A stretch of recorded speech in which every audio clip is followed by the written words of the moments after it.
ನಮಸ್ಕಾರ ಎಲ್ಲರಿಗೂ.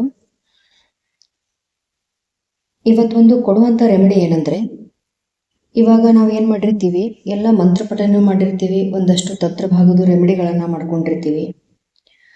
ಜೊತೆಗೆ ಒಂದಷ್ಟು ದೇವರಿಗೆ ಹರಕೆನೂ ಕಟ್ಟಿಬಿಟ್ಟು ಅದನ್ನು ಕೂಡ ಪೂರ್ಣ ಮಾಡಿರ್ತೀವಿ. ಆದರೂ ಕೂಡ ಒಂದೊಂದು ಸಾರಿ ನಮ್ಮ ಲೈಫಲ್ಲಿ ಏಳಿಗೆ ಅನ್ನೋದು ಇರಲ್ಲ. ಎಲ್ಲ ಕಡೆಯಿಂದ ಕೂಡ ನಾವು ಅಗೇನ್ ಸ್ಟ್ರಕ್ ಆಗ್ತಾ ಇರ್ತೀವಿ. ಪ್ರಾಬ್ಲಮ್ಸ್ ಮೇಲೆ ಪ್ರಾಬ್ಲಮ್ಸ್ ಬಂದುಬಿಟ್ಟು ಕಠಿಣತೆ ಜೊತೆಗೆ ಜೀವನವನ್ನು ನಾವು ಸಾಗಿಸ್ತಾ ಇದ್ದಾಗ ಅದು ನಮಗೆ ತುಂಬಾ ಅಂದರೆ ಯಾಕರಪ್ಪ ನಾವು ಜೀವನವನ್ನು ಮಾಡ್ತಾ ಇದ್ದೀವಿ ಅನ್ನೋದು ಬರ್ತಾ ಇರತ್ತೆ.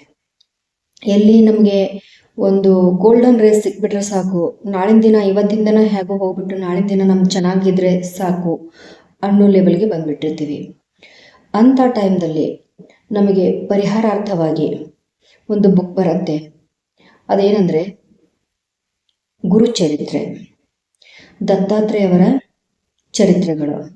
ಸುಮಾರು ಪವಾಡಗಳನ್ನು ಮಾಡಿರುವಂತಹ ಆ ಬುಕ್ದಲ್ಲಿ ಎಲ್ಲವೂ ಒಂದೊಂದಾಗಿ ಅಧ್ಯಾಯಗಳು ಇದೆ. ಪ್ರತಿಯೊಂದು ಪ್ರಾಬ್ಲಮ್ಗೆ ಅದರಲ್ಲಿ ಸೊಲ್ಯೂಷನ್ ಸಿಗತ್ತೆ. ಯಾರು ನಿಮ್ಮ ಜೀವನದಲ್ಲಿ ತುಂಬ ಸಂಕಟದಿಂದ ನೋವಿನಿಂದ ಬಳಲ್ತಿರ್ತೀರಾ, ಅವ್ರೇನು ಮಾಡಬೇಕಂದ್ರೆ ಆ ದತ್ತಾತ್ರೇಯ ಚರಿತ್ರೆಯನ್ನು, ಆ ಚರಿತ್ರೆ ಬುಕ್ಕನ್ನು ತಗೊಂಡ್ಬಿಟ್ಟು ಗುರುವಾರದಿಂದ ಓದಲಿಕ್ಕೆ ಪ್ರಾರಂಭ ಮಾಡಬೇಕು.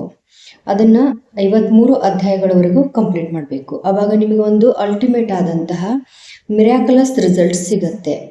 ಆಮೇಲೆ ಇನ್ನೊಂದು ಹೇಳಬೇಕಂದ್ರೆ, ಅದನ್ನು ಯಾರು 7 ದಿನಗಳೊಳಗೆ, ಸಪ್ತಾಹ ಅಂತ ಹೇಳ್ತೀವಿ ನಾವು, ಅದನ್ನು ಗುರುವಾರದಿಂದ ಪ್ರಾರಂಭ ಮಾಡಿ 7 ದಿನಗಳೊಳಗೆ ನಾವೇನು ಮಾಡಬೇಕು, 7, 9 ಆ ಬುಕ್ದಲ್ಲಿ ಕೊಟ್ಟಿರ್ತಾರೆ, ಅಷ್ಟೊಂದು ಅಧ್ಯಾಯಗಳನ್ನು ನಾವು ಕಂಪ್ಲೀಟಾಗಿ ಮುಗಿಸ್ಬಿಡ್ಬೇಕು.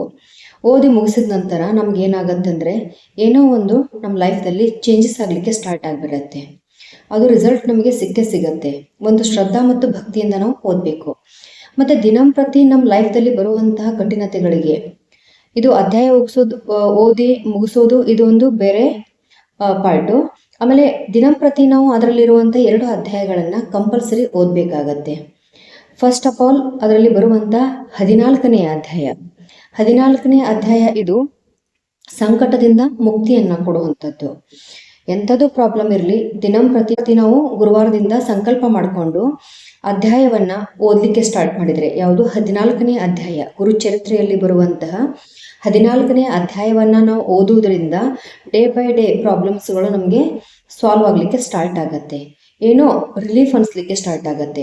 ಎಷ್ಟೋ ಗ್ರಹಗಳ ನೆಗೆಟಿವ್ ಇಫೆಕ್ಟ್ ಇರಲಿ, ನಿಮಗೆ ಎಲ್ಲ ರೀತಿಯಿಂದ ಸಮಸ್ಯೆಗಳಿರಲಿ, ಅದನ್ನೆಲ್ಲ ತೆಗೆದುಬಿಟ್ಟು ನಿಮಗೆ ಒಳ್ಳೆಯ ಸಮಾಧಾನವನ್ನು ಕೊಡುವಂತಹ ಅಧ್ಯಾಯದ ಬೆನಿಫಿಟನ್ನು ಪಡ್ಕೊಳ್ಳಿ.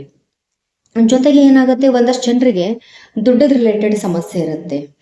ಅಂಥವರೆಲ್ಲ ದುಡ್ಡುಗೋಸ್ಕರ, ದುಡ್ಡು ಬಂದದ್ದು ಎಲ್ಲ ರೀತಿಯಿಂದ ಫುಲ್ ಪ್ಲೇಜ್ ಆಗಬೇಕು. ಒಂದಷ್ಟು ಜನರಿಗೆ ದುಡ್ಡು ಬಂದದ್ದು ಸರಿಯಾಗಿ ಸೇವ್ ಮಾಡ್ಕೊಳ್ಳಲ್ಲ, ಅನ್ನೆಸರಿ ಎಕ್ಸ್ಪೆಂಡಿಚರ್ ಮಾಡ್ತಾರೆ.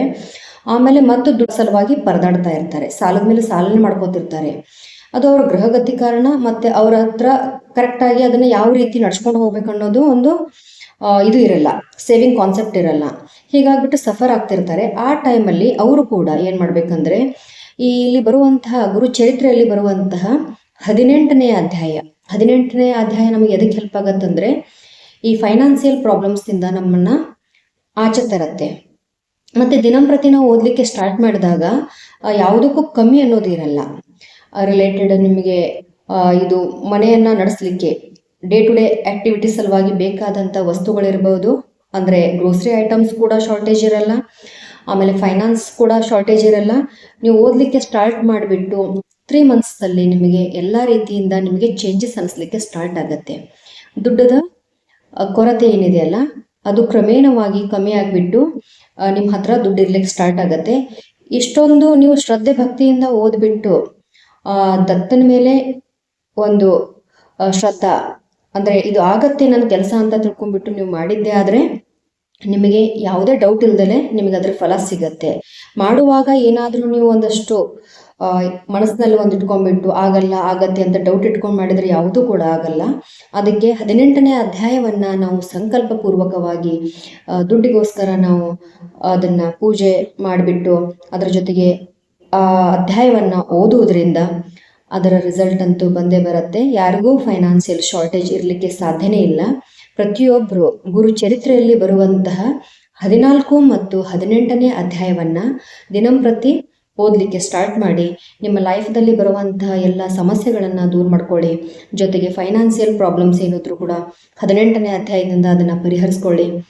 ದತ್ತಾತ್ರೇಯ ಅವರ ಆಶೀರ್ವಾದ ಸದಾ ನಿಮ್ಮ ಮೇಲೆ ಇರಲಿ ಅಂತ ಹೇಳ್ತೀನಿ. ಎಲ್ಲರಿಗೂ ಒಳ್ಳೆಯದಾಗಲಿ. ಧನ್ಯವಾದಗಳು.